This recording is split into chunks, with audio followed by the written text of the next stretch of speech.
greatest digital asset ever created. I'm so glad I accumulated before the space got saturated. XRP the greatest digital asset ever created. Make the haters aggravated, get the spaceship activated. XRP the greatest digital asset ever created. I'm so glad I accumulated before the space got saturated.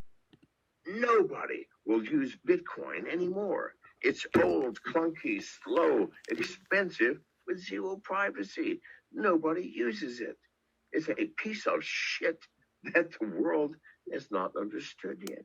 So, John, just to play devil's advocate, because I want to hear your thoughts on this. I mean, there's a lot of ways that they're trying to add more privacy features to Bitcoin, right? Are you shitting me? Are you shitting me? Yes, like there's a lot you can add to a Model T Ford to make it a fucking space rocket. Good God, wake up, my friend. No, it's stupid. Fucking please, God. You look like a man with a brain. You know better than this. You fucking know better. John, I agree with you on the need for privacy. It's just not a reality. Not just privacy. Not just privacy. Show me how the fuck you put a smart contract on the Bitcoin blockchain. Impossible. Well, what use is a goddamn blockchain without a smart contract? Everybody has a smart contract except Bitcoin. What about a distributed application? You can't put dApps. You can't put dApps on a. Please, God, please wake the fuck up. If you actually believe Bitcoin is worth more than 5 cents, then please explain that to me. So John, where's the money going to flow, though? I mean, why are people buying Bitcoin today if it's not? Because they're stupid. They don't understand the blockchain. That's why they don't understand cryptocurrency. What's good, guys? I hope you guys are not stupid and understand how to use the blockchain. So I want to get right into it. Bitcoin is not the one. I mean, John McAfee said it years ago. Rest his soul. But this is Rosie Rios. I'm going to move on. This is Rosie Rios. She's holding the $100 bill. The new $100 bill, guys, has her name on the bottom left-hand corner. Rosie Rios. I'm going to show you guys more of her in a second. I want to let you guys know that here is the $100 bill. Rosie Rios' name is right here on the new $100 bill. You can go check your wallet. If you have a $100 bill in your wallet right now, take it out, and at the very bottom of it says Treasury of the United States, Rosie Rios. She's right there. And I want to get more into Rosie Rios because she's on the board of Ripple. XRP is a coin, Ripple is a company, and I am just so bullish of this particular company and just industry in general, because there are many tokens out there, 20,000 different tokens out there that's cryptocurrency coins that are not going to make it. But if you stick to the root and stick to the grain and follow the money, I mean, it's all right here in plain sight. Take a look at this. You're behind the 8 ball. The train has left the station. I keep saying that, and it's absolutely true, especially when it comes to this topic. So what people need to realize about intergenerational wealth is it's already happening, right? So we're talking about so the boomers, which is my generation, we have the most discretionary income. But this next generation, basically, the millennials, although it's pretty much anyone born in the mid-90s and later, are going to inherit this opportunity to really think about investments in a totally different way. So when you think about those generations, so technically, the millennials or anyone born between 1980 and 1996. But again, look, my son's 26, my daughter's 21. I call them the Robin Hood investor, right?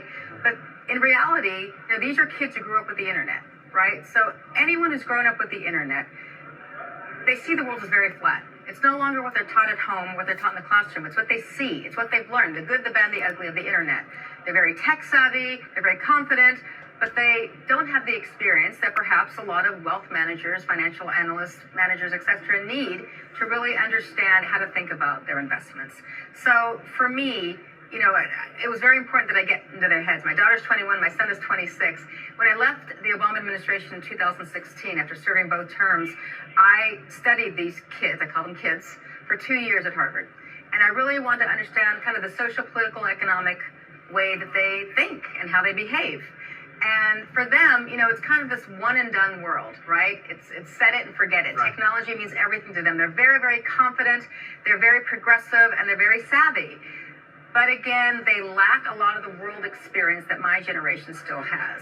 So even here now in this economic downturn, this unprecedented economic downturn, this is where, in my opinion, the wealth management industry has a huge opportunity. It's no longer about taking them out to golf and buying them dinner. It's really kind of thinking about how to use technology and information in a totally different way. So if you're not already on their app, on their phone, and that's how they access information, if you're not already there, you're behind.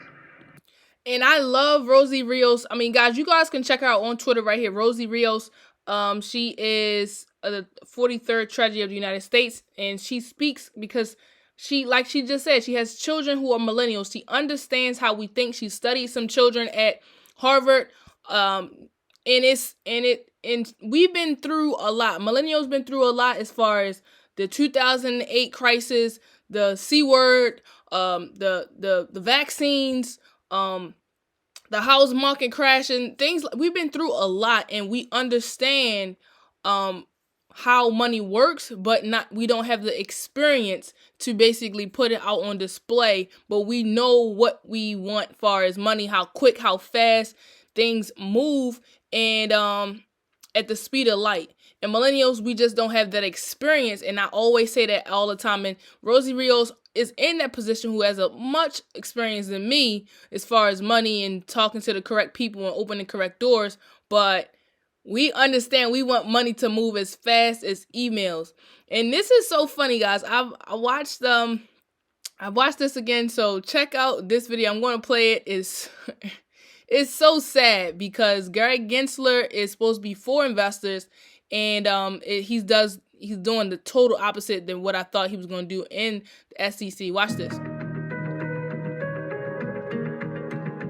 When you make a decision with other people's money, there's going to be some inherent conflicts. That's a situation as old as antiquity. Left unchecked, these conflicts might affect the quality of the advice that you receive, and in turn, the financial future you have worked so hard to build.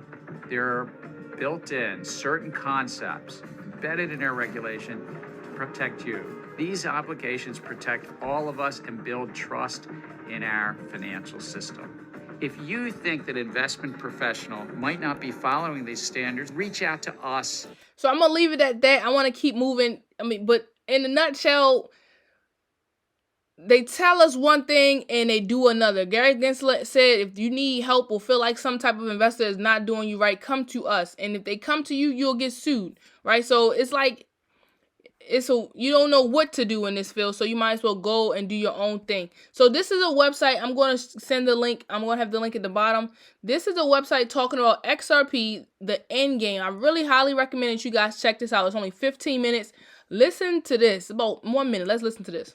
High can this go? As of October 2017, it was calculated that the value of the world's asset classes total $1.14 quadrillion, with above ground gold at $7.7 trillion, global stock markets at $73 trillion, global money supply $90.4 trillion, global debt $215 trillion, global real estate $217 trillion, and derivative markets at $544 trillion. If the entire $1.14 quadrillion value of all asset classes was tokenized via XRP, that would require at least $11,400 per coin. Now I'm gonna leave it at that. Are you guys ready for $11,400 per coin? And this is his words, not mine. He did his own calculations. You guys can look into that as much as you want. I just love the idea. If we get to $11,400, I don't think it's impossible. Also, Flare Network is coming out on July the 4th, so definitely look into that. Make sure you know where your coins were going to be dropped. If you participated in the Flare airdrop, I think it was like 2 years ago. This is the website here. I'll leave the link in the description below so you can check out all of the videos that they recommend that you watch about XRP, about quantum financial system, about Nassar Jassar, and just to educate yourself just a tad bit more. This is the Ripple website. Make sure you guys go look at Ripple website. They updated their website. It's really clean as usual, but it's a whole new look. The settlement in seconds, not days. Cross-border payments. You can just look at all of their new partners that's on here. It tells you how it'll go through the XRP. So you'll send it through an institution. You'll send it through USD, which is, let's just say, US dollar. US dollar will transform into XRP, which will be how fast it goes, versus going through the Swift. And then it'll go over to that next currency that you're trying to turn it into. So let's just say pesos for example. And then now it'll receive it into the next institution. So it moves in seconds, not days. And I thought this was an amazing description. It's really short and clean. You understand it. It's not hard to understand that. You can just see all the different companies when you look into this here. And I believe that Ripple just got a new office in Miami, but don't quote me out. I want to say that they did. They also partnered with NFT Pro, announced partnership with Ripple that brings automobiles basically to NFT world. So automotive to the NFT world. So this is another big thing for that. I thought this was a good clip. I'm not gonna play the whole thing, but Peter Schiff speaks about the old way of banking. And then we also talk about the new way of banking, which is the millennials. Listen 18, 24 months, but I'll tell you a couple of things here. The part we got to be thinking about is Peter may be right. Here's the thing: when disruption and change happens, we don't know who's right. There's a side where it's the way it's always been done that's afraid of change. That's more of Peter's camp, which is gold, equities. This is what we got to be doing.